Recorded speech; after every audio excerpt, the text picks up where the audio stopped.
ઓમ શાંતિ 20/3/2025 આજનો સાર છે મીઠા બાળકો। આ જૂની દુનિયામાં અલ્પકાળ ક્ષણભંગુર સુખ છે।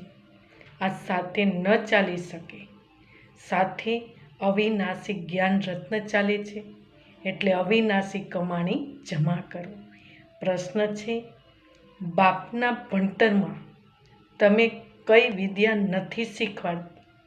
ઉત્તર છે, ભૂત વિદ્યા। કોઈના સંકલ્પને વાંચવો આ ભૂત વિદ્યા છે। તમને આ વિદ્યા નથી શીખવાડતા।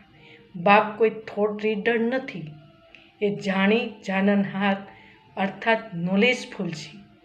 બાપ આવે છે તમને રૂહાની ભણતર ભણાવવા, જે ભણતરથી તમે 21 જન્મ માટે વિશ્વની રાજાઈ પ્રાપ્ત કરો છો। ઓમ શાંતિ।